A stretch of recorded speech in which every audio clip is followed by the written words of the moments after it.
Usually, when people think about online relationships, they think about Tinder or eHarmony or maybe Farmers Only. But if you were to ask somebody who was your first internet girlfriend or boyfriend, they might think about someone they met on Club Penguin when they were 9 years old and still in elementary school.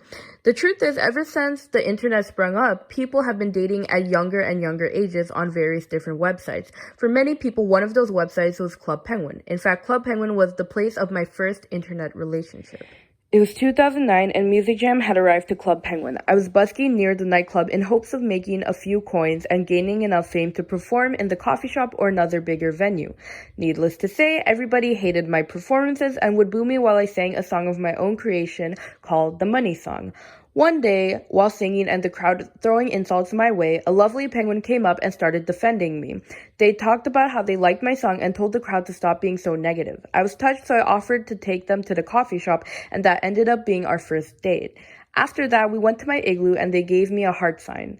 I was hesitant at first, but I gave it to them back, and just like that, we were official. The thing about kids dating each other on websites like Club Penguin is that deception is usually always involved with these quote-unquote relationships because you can just easily change the clothes and the look of your avatar. And let's just say there was just as much deception in this relationship I had just formed. After a 2-hour phone call with a friend, I decided to call it quits on this relationship by unfriending them, logging off, and then moving to a new server. Because Club Penguin is marketed as a kids game, its culture around dating was relatively tame. It had sufficient enough filters to make sure that questionable behavior between or towards kids was not happening most of the time. Unfortunately, this is untrue for games that are similar to Club Penguin but are instead marketed towards middle schoolers or teens. Good examples of that are Woo's World and Our World.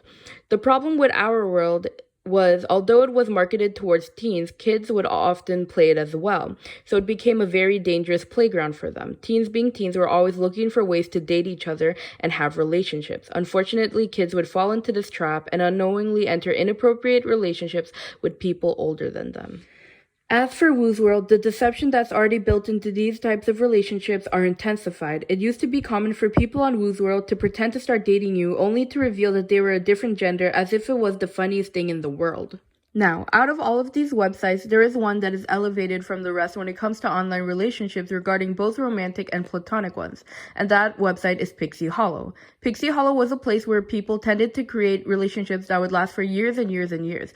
I've met couples on there who have had serious relationships with each other for an extended period of time. I've met friends on there that I would play with until Pixie Hollow itself ended, and of course I met my best friend on there who I've known for almost a decade. The thing is that all of these virtual worlds had filters on them, which would make contacting somebody outside of the game extremely hard. But with Pixie Hollow, the community would often use the same slang terms as each other, something that didn't really happen on a site like Club Penguin. And so players would easily be able to direct each other to different websites where they could communicate without filters, therefore being able to exchange social media or phone numbers. When it came to Pixie Hollow, it was really a mixed bag. Some players were adults while others were teens, preteens, or children. In my experience, adults would usually be in romantic relationships with other adults while teens, preteens, and children would quote-unquote date people in their age group. Strangely enough, I recently remember having a Pixie Hollow boyfriend. My best friend and another girl at the time were all living in the same apartment building in Pixie Hollow. I had recently met this boy and I invited him over to my apartment so that we could get to know each other and come up with date ideas. In the middle of talking, my two friends came back and saw us together. I introduced him as my boyfriend and everything was chaos after that. My friends started asking me a bunch of questions about this boy and whether or not he was trustworthy or if he was a good match. In the midst of all this, I offered to share my apartment with my boyfriend and he refused, stating that he wanted us to live at his house. At this point, I had no intention of being with him, but I went with him anyways for the time being. My friends were devastated and once again started asking questions like if I would spend less time with them or if they would ever see me again once I was with this boy. I was touched by the sentiments of my friends, so I decided to break up with him. He kept telling me not to leave and that he loved me, but I simply told him that I didn't love him back. When I returned back to my friends, they were hysterically relieved. My best friend confessed that she and the other girl were trying to break me and my boyfriend up. I decided that I couldn't ask for better friends and everything went back to normal. Not to get too philosophical or anything, but I do believe that in many cases, friendship can transcend or be deeper than romantic relationships. The best friend I've been referring to is a woman named Silver, and I'll be sharing many more adventures and stories I've had with her.